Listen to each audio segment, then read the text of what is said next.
League of Legends gamers have mocked creator Riot Games for years, claiming that the business should drop the S from games until it makes more than one. Of course, Riot has produced Mechs vs. Minions, a board game, Teamfight Tactics, an auto-battler, and eventually Legends of Runeterra, a card game, in the years after the joke originally surfaced. However, each one of these games is situated in the League of Legends universe, which isn't exactly what fans meant, and that is when Valorant was born. They've been looking for a game like Valorant, which is a team-based tactical shooter on the scale of League of Legends, and the first Riot game set in a completely new universe since League. So I guess Riot will soon be able to use the letter S in their name. But the reality is that it's been there for a lot longer than gamers may realize. The studio just never told anyone. I was able to learn about Valorant's lengthy and convoluted development process from the devs who have been there every step of the way during a recent visit to Riot's office in Los Angeles. Valorant's development dates back to just over 6 years, and that's a long time in developer time. The game was merely a short demo within Riot's R&D group at the time. While none of the devs can say for sure when work on Valorant started, one thing is certain: who was there at the start? Joe Ziegler has been referred to as Valorant's employee number 1. In fact, that's very much how he defines himself. Valorant began from a variety of perspectives at the same time. Ziegler is the game's director, and he went on to say, "I was simply speaking with a handful of other designers, one of which was Trevor Romleski, and we were just brainstorming about what other sorts of games Riot might make. With games like Counter-Strike Global Offensive and Rainbow Six Siege attracting thousands of gamers every day, the tactical shooter genre is crowded. But, according to Ziegler, Riot was certain that no other rival in the genre could match its capacity to balance, update, and improve games. With League of Legends, we were already adept at handling the service stuff like champions." Ziegler then added, "And we thought, what if we took a model like that and thought about how we could take games like Counter-Strike, which typically have really closed legacy loops, and make it into a service, into something you could constantly add to, where people don't hate it if you add a new weapon or character." Very few games have shown themselves to be as adaptable as League of Legends. Riot's flagship multiplayer online combat arena game is now almost a decade old, and the firm continues to update it every 2 weeks, adding new champions, refreshing existing ones, and overhauling crucial game features. The game's graphics were entirely redone 6 years ago, and League of Legends has remained one of the most popular video games in the world despite all these modifications. Agents are characters that players choose at the start of each match and have distinct powers, and they're one of the main ways the team intended to make those types of improvements for Valorant. While Valorant is still as much about Twitch targeting and flawless precision as Counter-Strike, Agents added a new wrinkle to the mix and provided a ready-made component that Riot could keep adding to keep it interesting. With that in mind, it's no surprise that Trevor Romleski, who spent 9 years working on League of Legends, mostly on the game balancing and live services teams, was involved from the start. Romleski, who now works as a senior game designer at Valorant, offered a deep understanding of what made League of Legends so popular and moldable. Aside from his League expertise, he brought an enthusiasm for playing other competitive games to the table. Romleski considers himself to be genre neutral, but says competitive games have always been his favorites. He plays a lot of RTS, StarCraft, and Warcraft 3, as well as World of Warcraft Arena, Counter-Strike, and Team Fortress 2. He said that, "I simply play a bunch of different things." It's simple to see how Valorant reflects his competitive attitude.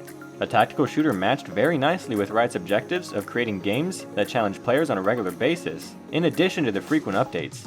MOBAs and tactical shooters like Counter-Strike have both proved to be among the most durable and constantly engaging esports. One notion that has been essential to Valorant from the beginning, according to everyone at Riot who spoke for this article, is competitive honesty. That implies the company is developing the game with the goal of ensuring fair competition and making talent the most important resource for any player. The map design of any tactical shooter is one of the most essential aspects of keeping it competitive. Riot went out to locate someone with expertise in creating maps in professional shooters around a year after Romleski and Ziegler started working on Valorant. This is when Salvatore Garuzzo enters the tale. Garuzzo is a former professional Counter-Strike player who went on to create maps for the game after retiring from playing it. In fact, Garuzzo created Cash, a popular level in Counter-Strike Global Offensive professional circuit that is being played still to this day. Garuzzo was naturally perplexed when Riot initially contacted him. "I recall being surprised. I was interested in Riot because of League of Legends, but I didn't know they were working on a shooter until later. They weren't on my radar for an FPS game at the time. After a few talks, it became apparent why Riot was interested in him, and he applied for a position with the Valorant team. I had an interview and then got to play the game, and I was sold. I saw the possibilities and wanted to be a part of it. Other developers have told similar tales of being convinced by a game's early version. Many of them, like Garuzo, have been with the squad for about 5 years. Their stories serve as a reminder of how long this project has been at the works at Riot for, and how much fun Valorant has been to play. Paul Chamberlain is another team member at Riot Games, and this is what he had to say. I haven't worked on a lot of games, only League of Legends and Valorant, but everyone tells me that it's incredibly odd that this game has survived for so long and been entertaining for its whole life. When the Valorant team was still tiny, one of the main flaws with competing PC shooters was cheating. The core group of individuals that started the initiative all came from competitive shooting backgrounds. What do we need that we don't have now? Chamberlain, a senior software engineer who leads Valorant's anti-cheating efforts, agrees. It wasn't that any individual game was bad, it just looked like cheating had a negative influence on the experience in every single game at some point. The majority of players in a game will never cheat. However, if individuals are aware that cheating occurs and come into contact with it a few times, everything about the game is called into question. If you've ever been the victim of an aimbot, it might be difficult to tell the difference between a really good or fortunate flick headshot and an unlawful hack. Chamberlain was brought in by the Valorant team to assist in the tackle against cheating. What was odd about the addition was when Chamberlain was tapped. Chamberlain says, "I had just helped ship League of Legends anti-cheat technology, and we felt we'd solve cheating forever, and that's when I heard about this Valorant idea." And their pitch was, "Good work with League of Legends cheating. Want to go on hard mode with tactical shooters now? Yeah, a challenge, sign me up," I said. Then I discovered there were 10 or 12 of us, and I was also the 4th programmer. Chamberlain would have to assist the development team in building the game before he could help catch cheats. Chamberlain admits, "Okay, I got bamboozled." However, it turned out to be really beneficial. Right at the outset of development, we could start thinking about security features and figuring out what challenges we'll have to solve. Rather than trying to pick out cheats after Valorant had already been published with a security application that could sit on top of the game, Chamberlain and his team decided to integrate anti-cheating measures into the game from the start. The concept of having the main server validate everything that happens in each match is something he mentions. That sort of system is considerably more difficult to create, but Chamberlain believed it was feasible since the team started integrating it from the beginning. We need to provide players with robust anti-cheat protection if we want them to invest in becoming successful at the game. As a result, we got started early. We designed the entire game with the assumption that there are both cheaters and cheats in the world. This approach to Valorant's technology isn't only about catching cheats. Riot has also gone to great lengths to ensure that the game never gets in the way of the player. Valorant's development team has been thinking about things like server refresh rate, frame rate, and latency since the beginning. That's why the team enlisted the aid of Dave Hieronymus to assist with the game's networking. Hieronymus had previously worked on League of Legends' networking team, where he assisted in the development of a system known as Riot Direct, which operates as a type of parallel network for traffic from Riot's games. When Hieronymus first joined the Valorant team, he used Riot Direct to maintain the game's latency as low as possible, ensuring that players in most areas of the world would not experience lag. David Straley, another member of the networking group, joined the team only a few years ago after working at Microsoft and 343 Industries on the Xbox One and Halo 5 Guardians.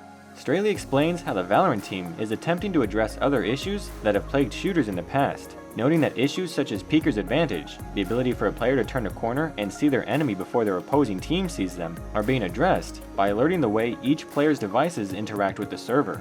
The engineering team's objective, according to Straley and other members, is to be undetectable. It's likely that if consumers notice the game's technology, whether it's the network or the performance, it's because they're frustrated. The developer's aim is to do more than just create a playable game. They aim to create a shooter that addresses some of the issues that have long plagued the genre. For Valorant, Riot has always prioritized gameplay and technology. The team's early members weren't concerned with fitting into a certain universe or scenario. Instead, they just built the greatest game they could, with characters, skills, and settings that had no thematic or narrative link. However, shipping a game necessitates more, so the team called in Anna Donlin to help take Valorant from a fun playable game to a completed product that Riot could show the world. Donlin adds, "My skill set is more towards taking a game where we think we have the proper basic game loop and figuring out what precisely we need to do to really launch it to people and then build it into a live service." Donlin is a seasoned video game producer that has worked on a variety of shooters. She worked as a producer on 2 Call of Duty games, so she was familiar with this step in the process. She began her career at Riot Games over 5 years ago, working on League of Legends as the primary creator of the game's aesthetic material. She was hired into Valorant a few years later with the objective of polishing the work in progress into a game that the general public would be able to play. John Gesicki works as a character producer, which is comparable to Donlin's job. Despite the fact that several employees of League of Legends Champion Design Team have been pulled over to work on the agents of Valorant throughout the years, Gesicki didn't join the project until 2019, nearly 5 years after leaving League of Legends. Gesicki then explained, "I had been on League for a long time, and I was getting the itch of, oh, let me try something new, and I had a lot of pals on the Valorant character team, including past League champions, which makes sense. They told me, hey, we need someone to help out with this stuff, and I arrived just as they were beginning to redraw all of the characters' artwork." Each of Valorant's characters has a distinct appearance, both for aesthetic purposes and to make them clearly distinguishable in gameplay. The agent's overall dress style, according to Gesicki, is a mix of contemporary tech fashion, athleisure, and high fashion reimagined. But what jumps out the most is that every character in the game appears to be someone you'd like to play as, and for a whole game, not just a round. According to Gesicki, this was done on purpose. One of our goals was to make the characters likable and aspirational. A nice example here is that we're not trying to create the primary NPCs. Every character in the story is a protagonist. David Nottingham was one of the final parts of the greater Valorant puzzle. Donlin hired Nottingham as the creative director shortly after she arrived, with many aspects of the game already in place. Nottingham is described by some writers as some sort of ethereal creative spirit. He has the ability to seamlessly go from one topic to the next, elaborating on any and all ideas. It's because of this characteristic that he was recruited on board Valorant at this point in the game's development.